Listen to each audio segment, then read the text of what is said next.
merci, oui, dis dans les vidéos, merci du temps, que maintenant on va y mettre au bout. Et le pédo, il y a le aussi, mais de laisser avec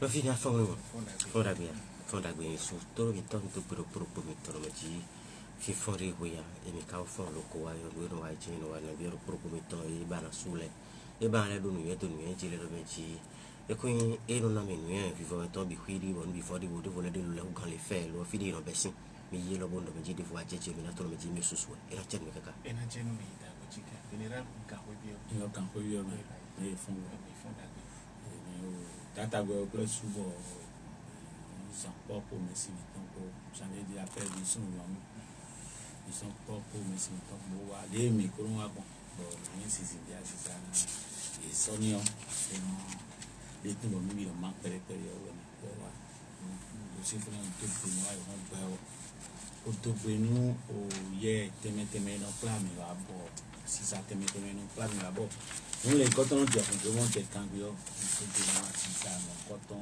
hier mon coton là vous avez dans nuit quand vous faites un truc de nous c'est grave tu es mettre les quand c'est grave tu as ce bateau c'est de Kassatua on s'est fait tout de nous radio to passer les bruits sont à une à tikaka to kaka aka oro tata go classe que ni docteur Rabi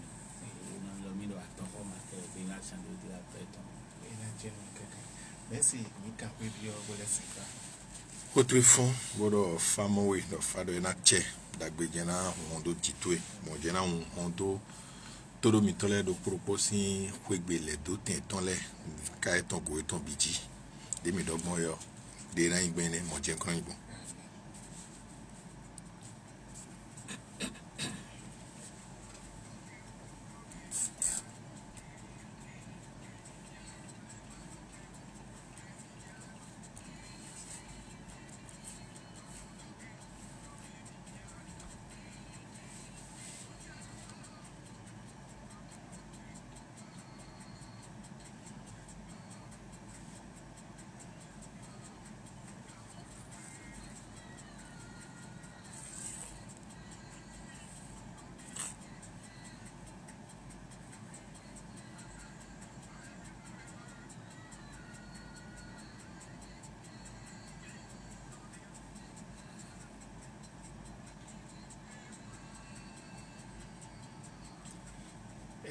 Merci.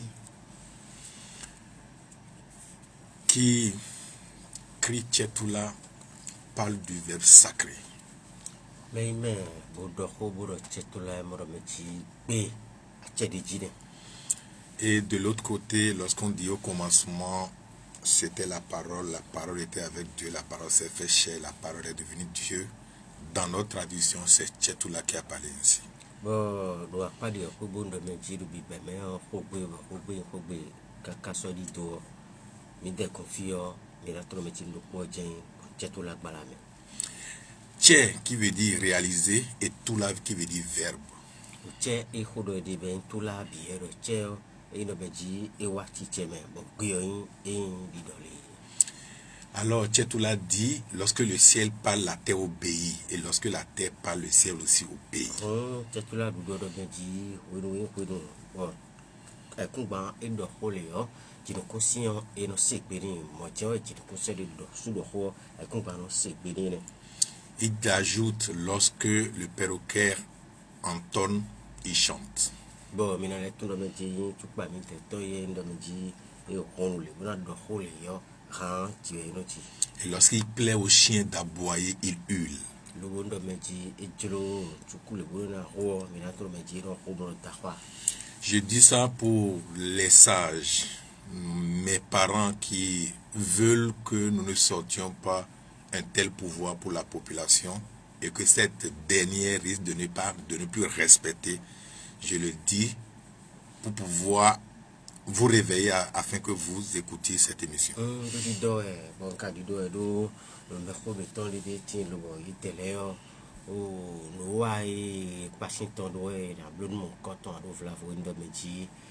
Même assis, les deux autour. à moi miro mondo bon da benji mina suivre mission mina te kon lo to kaka je vivre nous mina to mina se wana. Je vous ai promis de faire une mission à cet effet au lieu de vouloir répondre à tout le monde. Akpa mon koton kuyomba luna sono wali koton doté mina se utu indo benji 5 ans na na me bi utu ha. Et donc, attentivement, écoutez cette émission et cela va vous orienter dans vos inquiétudes. Mina mora mina doto no wali koton bura soto mi fa mina doto na ibo doto titi ngbeto. Nbiero propos mi ton bon di me yemi afo. Écoutez ce message de Yeku Gouda. Mina doto ho Yeku Gouda do mina doto. On ne commande à la nature qu'en lui obéissant. Si l'homme a pu un jour s'envoler, il lui a d'abord fallu connaître tout ce qui l'empêchait de voler et pénétrer les mystères des lois. Oh, et non zone ber. Oh, merci me voix. Et il no beto wa pe lo bon joromeli. Lo asaro po asa saro po lo ado bon joromela mina troba jinde de tien le do wa we. Tu na blu mon coton e wa tonu e kokun pla gbese o lo te metente me edile bi we. Il était une fois dans Agodo, au temps du roi Agadja, vivait un énorme serpent qui terrorisait les habitants, piquant à mort ceux qui passaient dans les parages. Burupati ro hono du tajio e Agodo kan metondo tata kaja se kwenu. Oh, dans daho de finelo no dono sin tite beton hamera yi mon coton jile e ro hwa lui bo keke ton yi no kubon me igbon. Oh, sous-on dans les bihuime. Excédés, les villageois allèrent en délégation trouver Djissa, le bokono du roi, pour se plaindre. Lo en mon coton ro kan wo ye me lo comme coton mele yi wa tempon lo be di mesedo o mera ho Djissa gon e bokono dada ton kan ene me lo bo je ta mon coton sin wa tan ro igbo yi do. Le sage se rendit à son tour auprès du serpent. Lo peto de tene yi do ho mon coton na be ro bokono Djissa tan yo yi ta mon coton gon. Il lui parla longuement, lui reprochant son inconduite. Le beau d'Ohoni kaka lo kado de zangbe kuma de khai to vichile e yonumia. Pourquoi tant de meurtres et de violences sans fondement? Ne kakben bo o me howe supo somo bo ala nuwa supo e ka inde we mon koto no joa. Il sut si bien trouver les mots que le serpent en fut bouleversé. So hoi holo hena doni le on la wi hena zalo na do holi kakabota mon koto e mura meji e we mi sudion de do emi. Il jura de s'amender et il tint parole. Bon e do e on ho do mi si e bina no peji bo e o no e mi kono dosi na le mi koso dina blow. À compter du même jour, il ne fut plus le même. Lo e do ko mon koto a samon koto gbe e rozo. Lui, le terrifiant reptile, devint une sorte de long vin maigre et flasque. Ye men tan da ho tengbe jo lo no jrenu e wa vle wa di na do o do fonde ko na bo so do ro de bois. Il perdit toute sa force, n'osant même plus avaler la moindre limace. Bon, ron bi hui vodo to gambi vodo to était et hakuya ya son simia. Les villageois qui avaient la mémoire bien courte en vinrent à se moquer de sa faiblesse. Bon, il m'a aimé là, il m'a quand on dit bon, il devait faire le métier attaquant yo inda yo a dit au Roberti. C'était bien la peine d'avoir de crocs venimeux pour ne jamais en faire usage. Ben moi me dit nous dire tout nous mi tame kandi bosi wo me loué tu me kon so 6 ans nous quand on veut au père mais les enfants chaque fois qu'ils le croisaient lui jetaient des pierres ou lui décochaient quelques coups de pied. Viens filo non tin bon fi mon quand on dit moi janwa yo ni kwanti me tin lo no safoe. Au bout de plusieurs mois de cette vie, le serpent fut fatigué de tous ses coups reçus. Lobo e mauvais mon coton kaka agba pe begboro e yon te. Il se traîna non sans peine jusqu'à la maison du sage, et ce fut à son tour de lui expliquer ses problèmes. Comme quand on me va nous entendre mais robo kono jifa gombo do me jidion oui nous mo ki khami etile o ma do de hanwe. J'ai fait tout ce que tu m'avais demandé, sire, mais j'ai l'impression de n'être plus moi-même. Mais la coach nous nous ba do ni blo comme quand on est bi on blo pi hui lo ka mo do so ni suo ha. Les villageois ne me craignent plus, et tout leur respect d'autrefois s'en est allé je ne sais où. Yeme lo da yo di famille de son di fait mi hein bon si non do mi comme quand on met le si bon quand on bout de et pour là si bon quand on les yon tête on demande fi bu no ils sont si et ko do da yo do. Ils me méprisent, ils me battent, et j'en ai le cœur qui saigne. Bon, ye big bon no mi you know ho mi we ni de bo no bible lui e bo fi ndi ho me di on na do me di o vetting bu ju ay meton mo ndi. Que peux-tu me dire maintenant, toi qui avais eu les mots justes pour me transformer? Mte mo ya ka si don me di gbete ku me bo kam ko to me a so on le ri ya na do ko na le bo do ko zumi na yi. Ce que je peux te dire est fort simple, dit Jissa. Oui, na don we di no vle ke se di esi abra ko Jissa ro. Je t'ai interdit de piquer à mort les villageois sans raison. Ndon wi do yeme ni me boron ba hawe kam ko to me le bon di masin di nu ya ya po won aro hanu ye yo ni no sin de o kwa chobo no mo ko to na jewe ndon wi. Mais t'ai-je interdit de siffler? Lo ka gbe do ma ji ku ma kwin we. À ces mots, le reptile retourna dans la forêt, la mine éclairée. Bon, et donc, il est l'école, ils sont tombés. Oui, nous, on compte mais on kanji. Et c'est toi que il y a beaucoup. Ce qui traverse mon âme est plus grand que toutes les galaxies réunies. Nous, nous sommes pour aller dans ce moment là. Et rougan l'eau, colorou et plé, et nous dit le bout pour tes maoutons. Et parfois, je peux entendre le vent siffler. Bon, on a laissé. L'eau me parle violemment tandis que l'océan me parle calmement.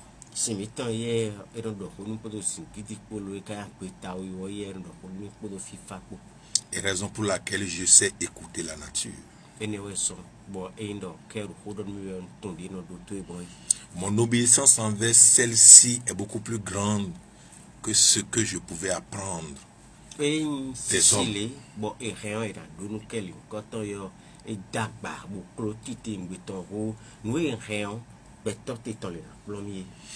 L'on ne peut pas maîtriser et extérioriser les lois si on ne se soumet pas à la nature.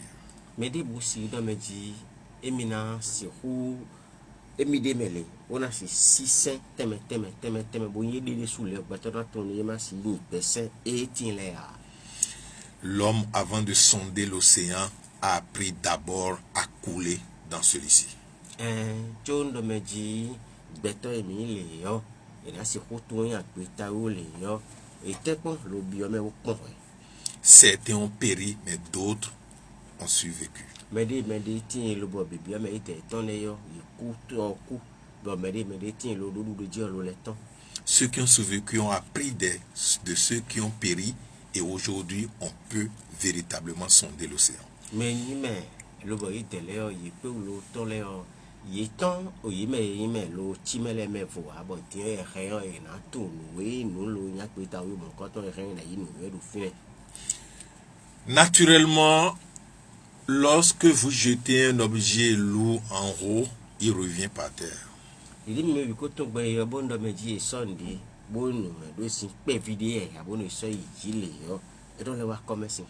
On nous dira que c'est la loi du pesanteur.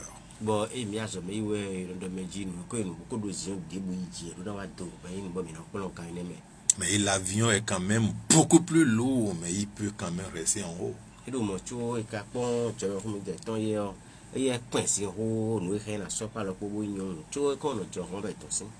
Hier, nous vivions avec la loi du pesanteur. Aujourd'hui, nous sommes dans la loi de la gravitation.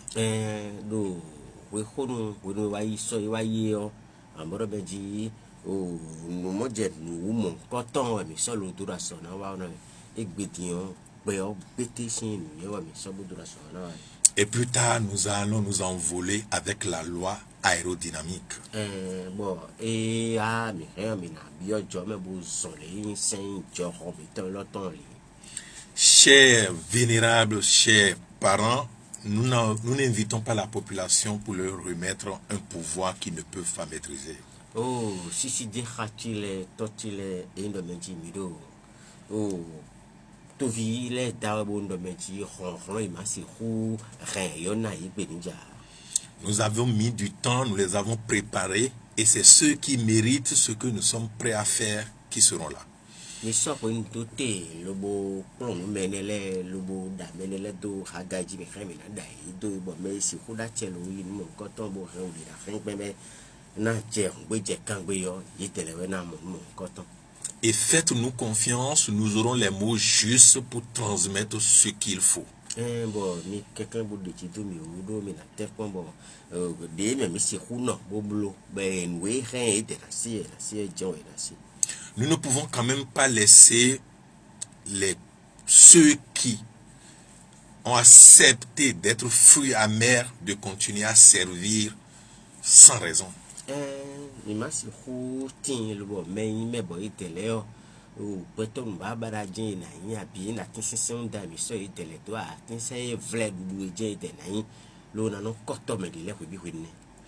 Même la loi de la République dit, lorsque une personne est en danger et que vous ne réagissez pas, vous êtes complice. Et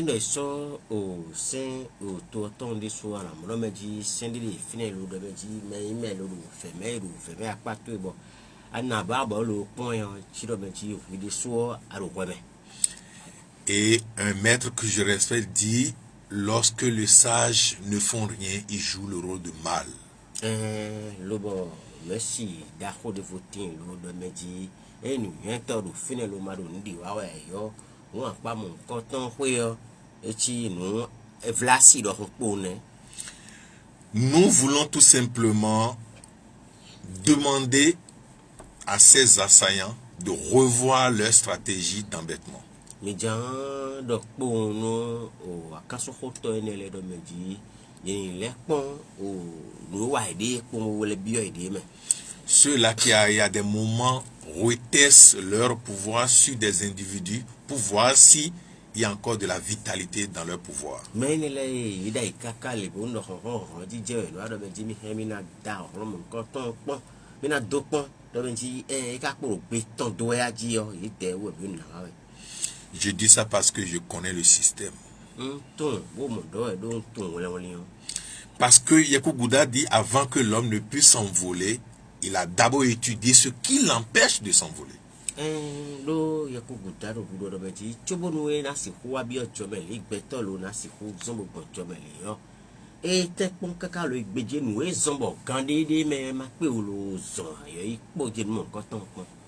Tellement nous pouvons constater cette affirmation dans la vie de nos enfants.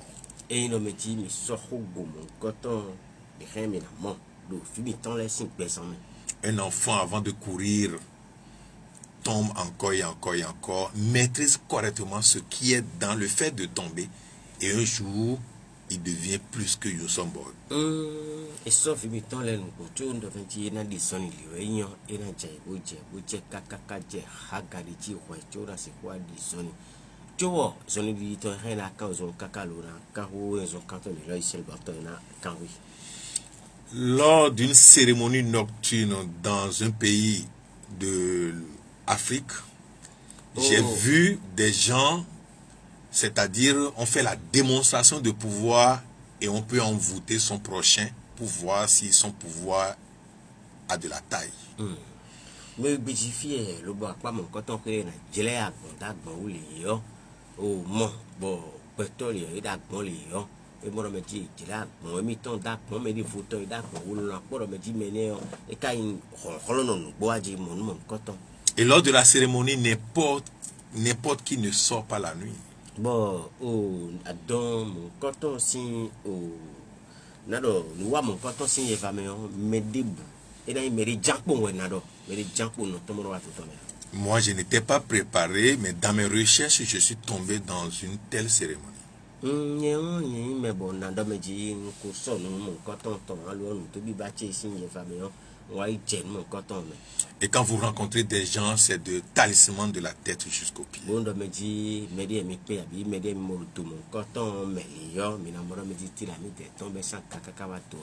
Je suis resté de minuit jusqu'à 4 heures avec près de 20 000 personnes. Mais moi, je n'ai rien alors que je n'étais même pas préparé.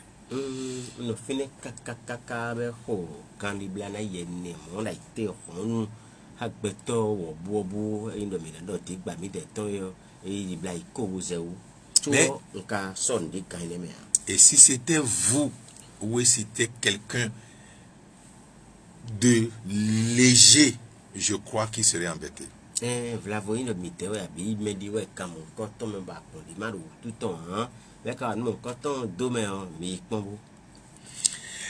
L'allusion est faite sur ce serpent qui terrorise tout le monde.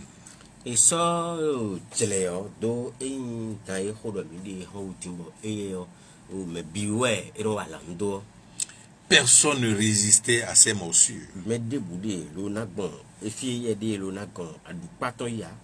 Pas de courageux capable de l'affronter. Mais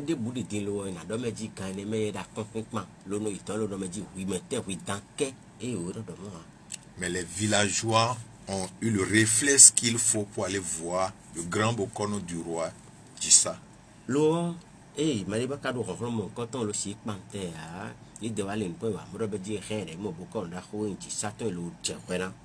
Ça veut dire qu'il y a quelqu'un qui peut régler les situations.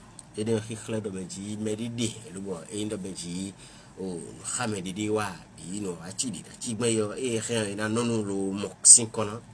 y a toujours quelqu'un qui sera utilisé pour une révolution.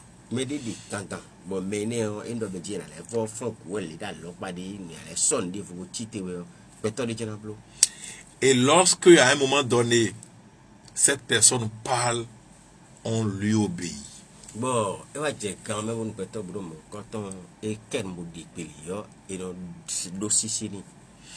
Parce que Djissa a parlé au serpent. Comme tous les grands maîtres ont parlé au serpent. Jésus même a parlé au serpent. Lorsque sa barque devait chavirer, ce vent était appelé serpent et il a parlé au vent, le vent lui a obéi.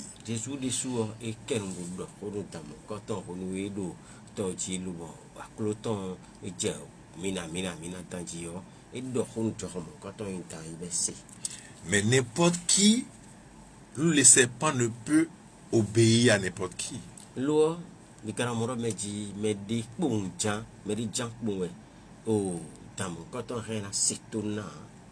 Et les mots vulgaires des gens ne peuvent rien faire à un tel serpent.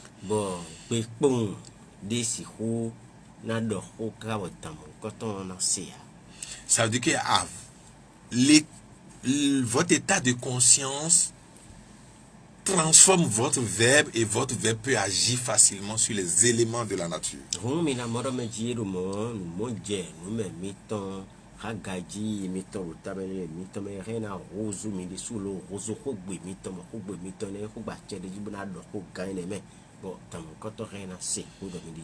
Le serpent était dans son habitude et Djissa a su le transformer.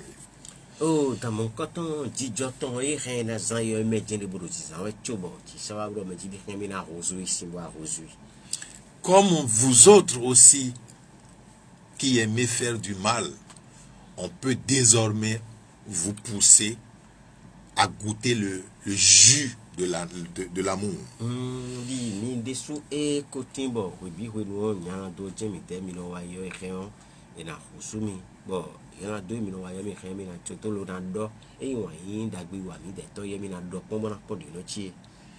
Le serpent a obéi à Djissa parce que lui-même a dit que ce dernier a trouvé les mots nécessaires pour lui intimer l'ordre de subir une transformation.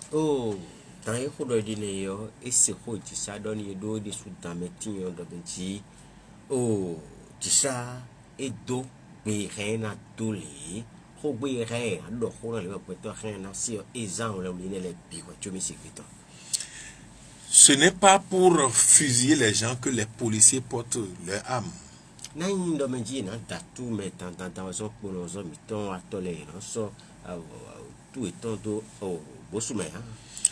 Bobos n'a jamais dit aux gens, vous n'allez plus garder vos pouvoirs, mais je vous le dis, vous devez savoir les utiliser.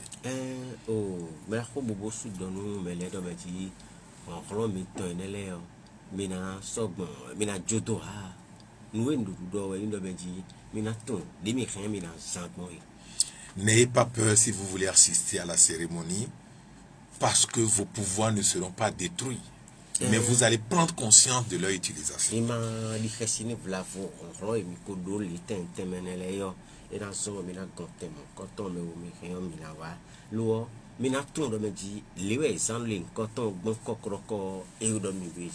Puisque ces pouvoirs, ce n'est pas vous qui les avez créés. Ces pouvoirs existaient avec la nature.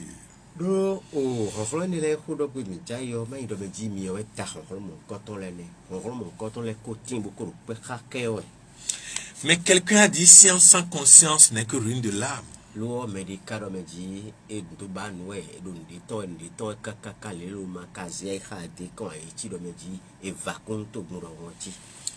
C'est bien que, avec réflexion, vous pouvez concevoir les âmes, mais il faut une conscience élevée pour vous indiquer leur utilisation.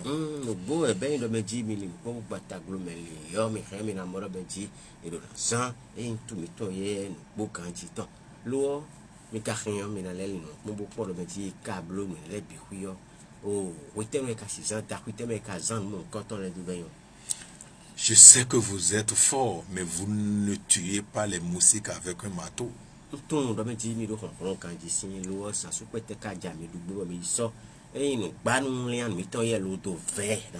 Vous savez bien avec quoi il faut tuer un moustique. Ça veut dire que vous êtes assez intelligent pour ne même pas m'écouter.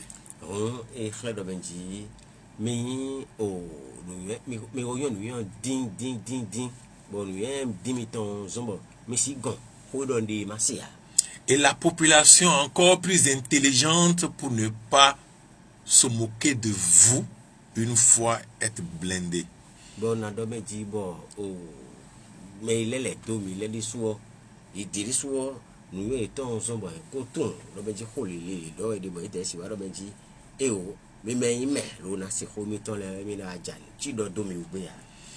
Je vous ai interdit d'utiliser vos crocs, mais je peux quand même vous tolérer de siffler.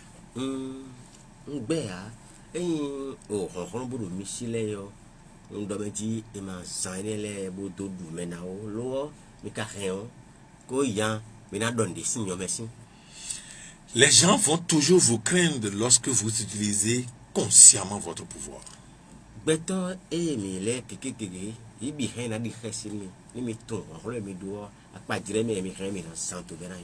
Au contraire, les gens un jour diront trop c'est trop lorsque vous abusez de ceux-ci.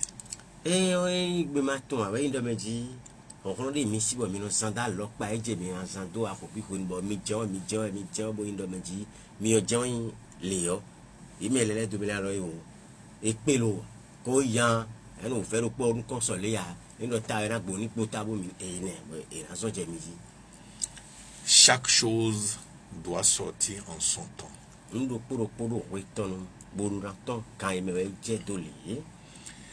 Puisque lorsque vous subissez une transformation, vous devez mener une nouvelle vie.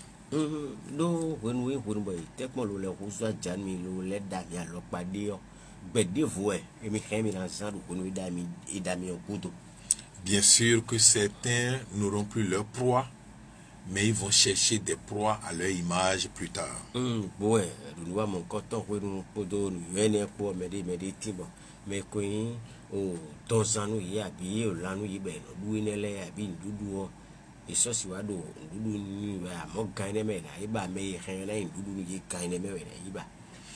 Le serpent n'avale plus les grandes proies, mais il a trouvé l'intelligence pour aller voir Dissa afin de lui soumettre sa préoccupation. et so pe lo do be ji mi na du me na blo le boy na ku a lo nu yen wa ta to me ka do me ji en ka ti le ti en ka blo gbe ma le mo ma ko ti sa ma ti me ni ya. Et au-delà de tout, il est reparti dans la forêt, la mine éclairée. Lobo e ton kudoro le ko ku ko ati jo ye ton bele wa so gbo ton me. Il a reçu, il a retrouvé la joie du passé. Oh, et quand awa jije o ko nton be ko da si ton da ibe no zan e ti sa gombo le ko élément wa jije ne bido ide me. Alors qu'il ne mordait plus les gens, la joie du passé était toujours là. Cho e soro abu khame buru medu be kuku ya cho kuku a jije e ko ro san da yo e po. Alors qu'est-ce que vous voulez retrouver votre joie du passé et laisser encore votre entourage vivre dans la joie? Ne serait-ce pas mieux que de vouloir terroriser votre entourage pour les influencer? Bon, tu te ba we midi.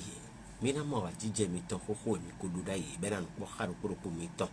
Bo kan le bon me email o le 2000 le bon lo mo na FIFA me. E konte ko wenu bo mi so e do wo fe me bo mi no po. Enele bi kui me on de te ba mi de do enele bi kui me ma nyorwa. On peut vous craindre lorsque vous avez un très bon comportement. Mi hen bo ka hen ni khesi nu ko mi ton. Ni te yin kokon de bu do be jimi do 500 dagbe yo wala dagbe yo. Puisque vous serez comme la nature, quoi que vous allez faire, vous êtes obligé de passer par ces lois. Do minati o bedo ho bon debu minablo ta bese dije minablo do berayon. Aujourd'hui vous tombez, vous vous faites mordre par des serpents, demain il n'en sera plus pareil. Pidion mi chai ya e o tan edu mi a lele minatu no ji so e chawo e sana yin do po ara gbofo. Parce que non seulement votre transformation sera suffisamment lumineuse, mais vous allez vibrer à un niveau très élevé. Do na yin do benji o kuzu mi ton e kuzu mi we inu tingbe jubo mi na do we si sa ton me lo mi de su me na tro meji emi nu jon tingbe chu de na fi vinu mi de su. Vous pouvez sortir la nuit sans avoir peur de l'obscurité.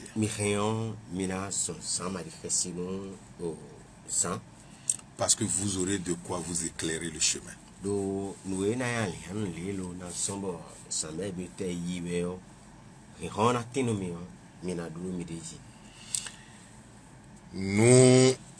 Nous allons jouer notre rôle, ou le rôle qui est le nôtre, et vous allez faire pour vous aussi. Ne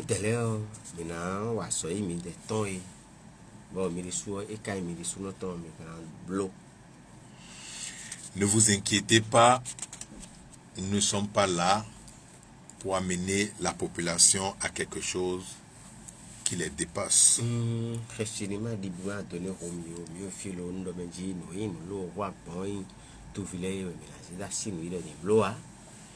C'est ce qui correspond à leur vie actuelle qui descend sur eux.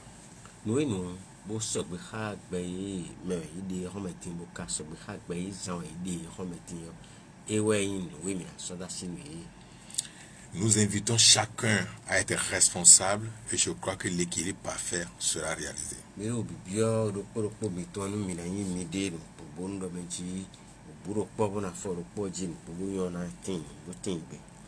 La force, nous en avons besoin, mais son utilisation est encore un besoin plus puissant.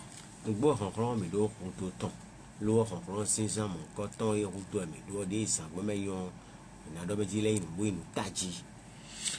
demandons l'aide de tous les seigneurs de la lumière de renforcer notre verbe afin que les mots qu'il faut sortent et arrivent à transformer les uns les autres.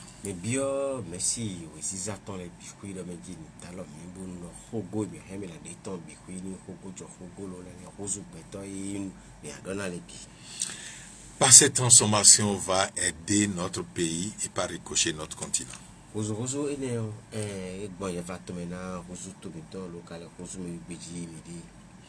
Aujourd'hui, nous avons besoin que de l'amour pour qu'ensemble atteignent le sommet.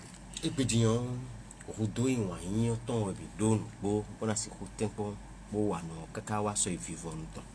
Nous sommes restés trop dans la division. Il faut que nous comprenions la puissance de l'unité, la puissance de vivre ensemble. Fille, mais non, faut quand ben mais on pelo et tu as dit mon mina tombe na tombe et le bon il ne met Les félins, à un moment donné, nous ont divisés afin de prendre quelques proies. Mais il faudrait que nous nous mettions ensemble pour former un mur afin de dire non à ces félins. Yemen, le can les au dédé nous tin, bon, ye mami, bo so lindo faut quand, bo motin bo fort, que mi ton, mi do à mon camp, mais sous tin no me ji, mais ni c'est mi dégbe, bo no bouté. Les félins ne vont pas nous diviser et nous aussi nous allons encore nous diviser. Bon, nous les can les ne khodo mi de les tesson de yi de les wera ba jimi na kan mi ya mi de so mi le ro mi de kan do foufou. Lorsque l'obscurité veut prendre le pas sur la lumière, Dieu envoie un porteur de lumière. Toya, j'ai quand on bon me dit si fou mi te ton ya wa jara dudu. O kese jigbe yo. O yin pe ta to yo no se o medito bo e no a kan si ça mon coton. Nous sommes dans cette période de lumière et il faudrait que nous en partagions avec les gens. When we is ça mon coton when we mi de ne so bo mi to no me ji mi do na mahami. Et partager avec vous, à votre tour, vous allez partager ça avec votre entourage.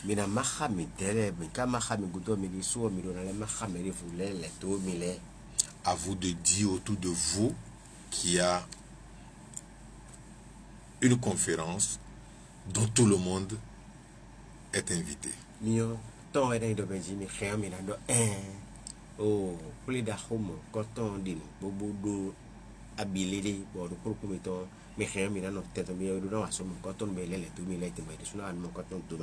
C'est une conférence qui vous aidera à affronter ou à dire non à toute forme de peur.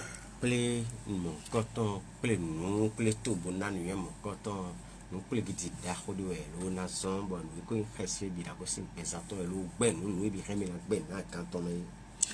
ne vais pas au village parce que là-bas les gens sont dangereux.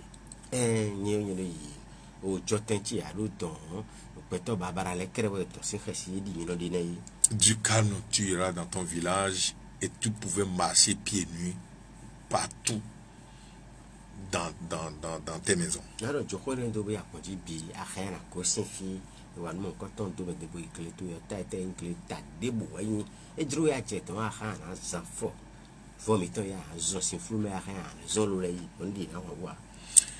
Parce que nous ne pouvons pas développer une nation avec si tant de peur.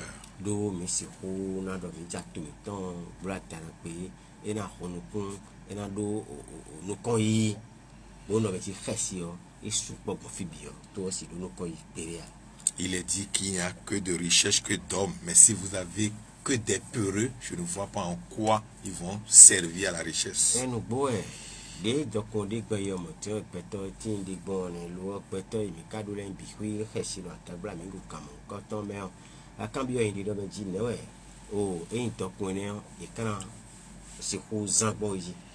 Nous sommes au temps de la rupture et nous allons rompre aussi avec notre habitude du passé.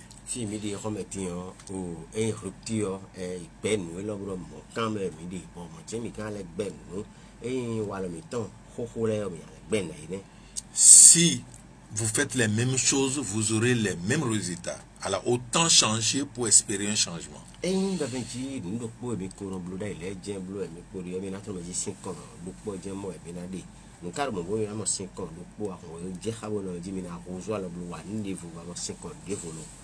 Si vous ne cherchez pas à nuire à quelqu'un, comprenez que la nature même vous aide déjà à affronter les mauvais.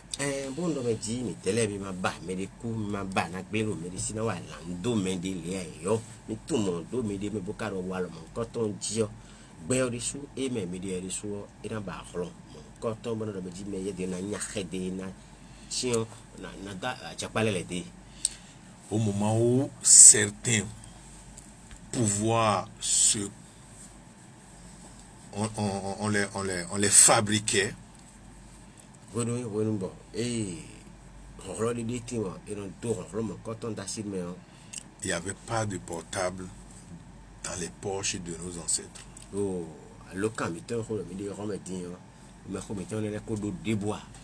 Et cela leur donne le temps nécessaire d'être concentrés sur ce qu'ils faisaient.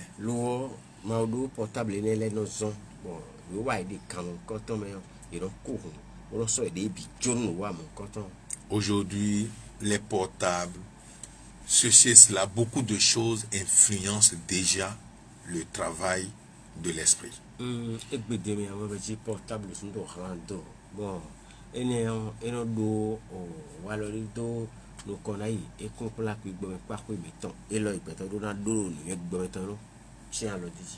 Et beaucoup de personnes qui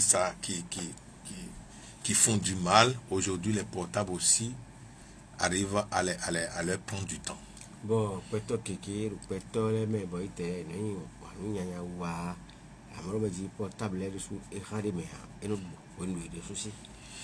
J'ai toujours dit qu'il ne faut pas juger celui qui fait du mal, mais il faut être blindé.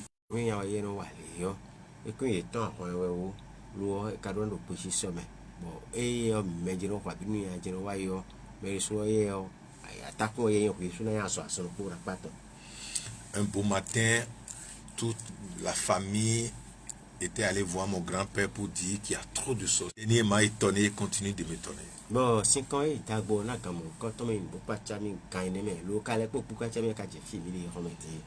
Il lève la voix et dit ceci. Allez faire de contre-sorcellerie et laisser les sorciers en paix.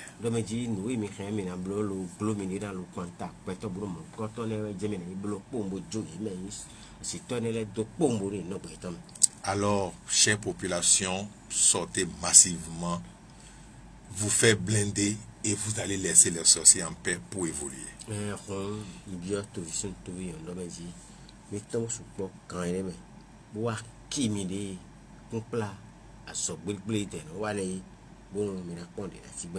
Vous ne pouvez pas dire au citron de devenir orange, c'est pas possible.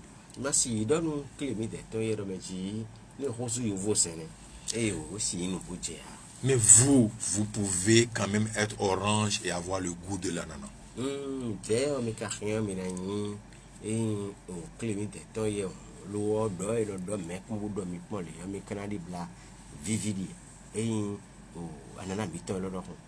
Faites effort de ne pas chercher un jour à faire du mal et vous méritez, nous, notre protection.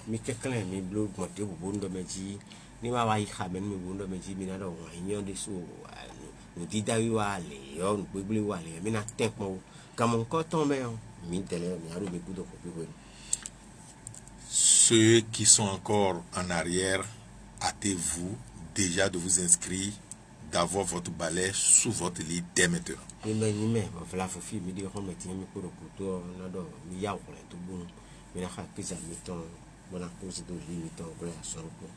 Ne vous mettez pas à courir les dernières minutes.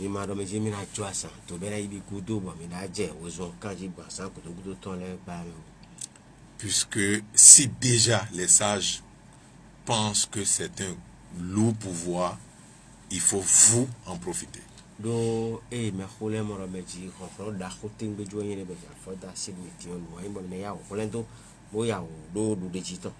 Je vous rappelle de quoi vous aurez besoin.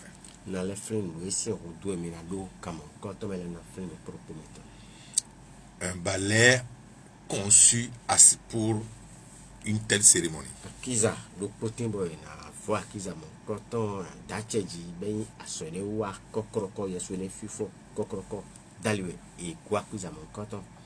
Un à 3 colas sacrés, colas qui ne se divisent pas. Je parle de ahoé.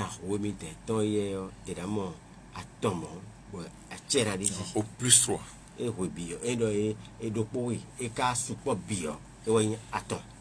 Parce que des gens maîtrisent ce pouvoir, les gens connaissent bien ça et parfois ils viennent avec des sacs de cola. On n'aura pas le temps pour que une personne recharge tous ces colas.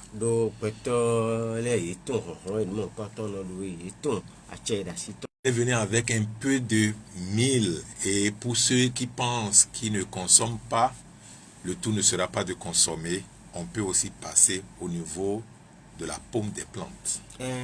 O mihna wakpo likun pede po lo me flavo. E moro e o likun tekmo lo chokitone e no o limme me khemina chakado le bo la sagba fo afo papa me abi alo papa me rien blo. Une bougie pour recevoir la lumière de solstice d'été. Bon, fela do pora do fina no mitele, o fela ene o e na mi wisiza o no e medito. Un savon qui sera utilisé sur le balai en son temps afin de rendre personnel son balai. Bon, a dide da tin ben ya di a chere ji boy na sanka mon koto me poto akiza po o no e ren ko bo ira do mi khamina san mon koto. Et je crois bien le bain sera fait entre 21 juin et 21 août. Bon, na don mi do lile mon koto e na blue lo e o blue no kudo satan ko o dopo wa e o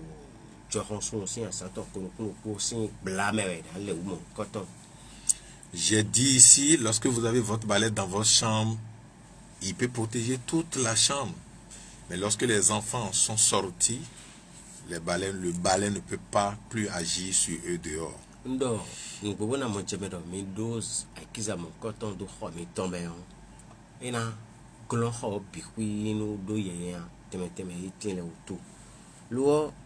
Même Jahome no bui kokroko a file ma Jahome kle no bui kokroko re na ton on ache akiza na du wen e bi Jahome ndi so si pe mi wa. Maintenant, lorsque vous allez faire votre bain sur le balai, c'est là maintenant vous faites du balai votre pouvoir personnel. Bon ko no mi na so akiza ne bo ile wo tejin ko kan me na le mo ko to do me si na don mi kan ne me na mo ba ji ko flo akiza ton de so ro mi de sou metin on ton. Le reste, c'est dans votre camp. Essayez maintenant d'agir. Et pour dire, oh, Messie pour les quand nous que la paix profonde soit avec vous. FIFA avec commettant les tiens pour commettant. Na chenu ni kaka o mesi yenjuna cambio mi agire peto kasi uno pero me trele dombo o mende puna do to kundo ale chini ba e na zome a e do kento de do pe santo me ai kadu no kunya ya de lu bo e do apa me poni wa tio peto ka hina no pero me o trele mo ko mo betoma kundo dali tuedi a ana bidon donc do na kundo dali jinwe bana jeto me bana fambuton bole jeme bu fambuton bu bidon lo onwa e kundo dali jinu ba jeme bu betiton no ba beto gekedi ole kuyemna jeme alo jeme kanaton ba pa pe mo koton ne kasi huwa bombo to kundo ale jinu me mo koton e mana no kaka bona do jeme kaka bo ma bodo ma do no na rien gludo me we nous concordons vraiment qu'on peut d'aller jinu me de nous ego chodo mi bo mi da ena chenu mi kaka merci venir Zako Juanje bebe jiwe go lo sunwe yo me mo ti sun lo ko yo bia yo ko fi an ko bless bebe ko danon to e me ka ti ko to to ko e ma utasi ayo ko be àwọn ko be ti to ji si pini jo ho do ko o super lo sunzon yo ya gete te gbitan o aparo tutu yo super lo apa pe kento mani awo asiwa kento grow kento na de ba wa kento grow ma no fon lo me boy so wano ari ndebuo mina son famille yo fa due lo di no pe no ulo na so ya so su zon no we ama so su zon no a lo fine no kan ho na kwa wa an lo tende lo boy bi na cho ido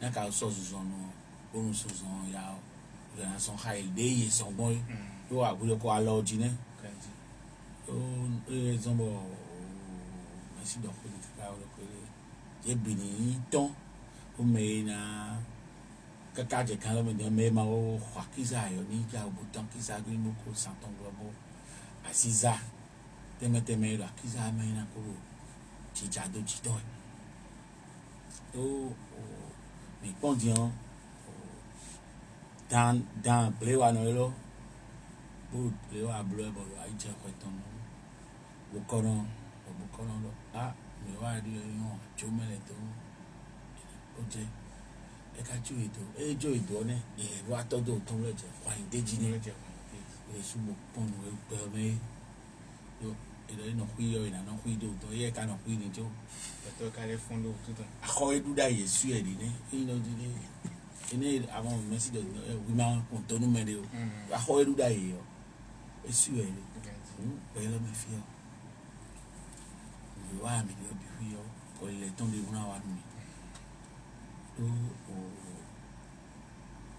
down dion e dion e no wa do me bi hui we e wo zo nde dan ka to dan no do me bo le dan e vo ne te me bu jile ni to wa gbe lo e o johodo e no blo mo e kan fo mi to e bo johodo e johodo e ma do ahoda ya ahodu da yo ahodu te bo e ka te susu o to vito sile o no vice e de hwe tempon yo foi fifo direct mali me di yo semaine yo ya san yo de me yo o mi àwọn o san ko egbe sunza lo me ton c'est déjà dimanche faut sakuro zangbe ja ba 22 ya ni bi ni wa bonu me hwe o tempo mon koton yo kan san do no vive a me wa da ile yo ko ron wa yo ikoton o to le se on do to le o kan me si yo kan ton me on ye bi so pe pepe bonu a chede de yo si za hwe gbe ton le si za pe o me ton le o si za teme no ko tempo mon koton buru din le yo si mon koton le ya so jona si za le bo ina no po hai be na yi una wa we afọ ede kono igbon jobo eje o afoton kwene ai do son ton me o mi ale to inu bo on do puropo me na si son yo ni awa ina to da wa ton wo la lo ai hare no bo na si son e an za che mo ko ton ni bo e wo do e o ya si son a e o no son ilo no son ni come ano bon ilo no bon ni ade man che la atako fi ataje do mi le ni ton bon ni kon ban ka o won to mi kon mo bi di mi to bon to an kon to cha ka bon to lo na bon aka on to vito sile mi keke on mi ase mi so da lo mi na hon pe o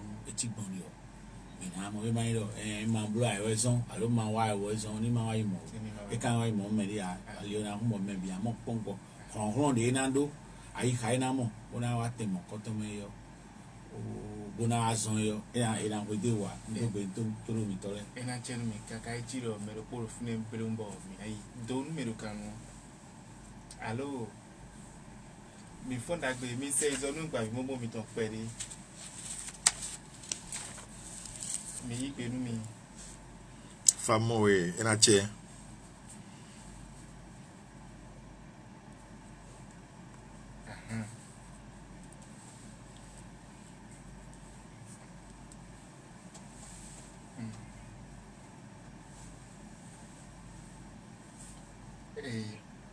Sande Natino, Messi can me for being me, and me assessing for you. No vi o asando po jen Saint-Jean Sinkuyo Saint-Jean o chane o ka no to dodo e o David Jesus ton le me e we kwede kaka ya cruise o kon me kaka yi sun zen kon we na do de sunu simenton ti wa ti wa dupon amo me mo dodo nu de dagbon yo ene Mina time mi do hudo chande de appel tomina yo alo 97 07 82 70 alo 95 86 28 WhatsApp mi ton 97 07 82 70 mi TikTok Dio mina wala chandelier de la paix au Facebook on reçoit Chandelier de la paix, TikTok comme il est on la met pour so menale mon nous et des gilet au site web www.chandelierdelapais.org et la chat. Enajen Mekaka Toro Mitolesti Kudo Toro Melbo Kudo Ajujon Sébastien Yawedeu Sakari Alegono Dabo Chica Membi Minobu Loboyi Chandelier de la paix si Joromi Masetensi Huron Weken Tobaton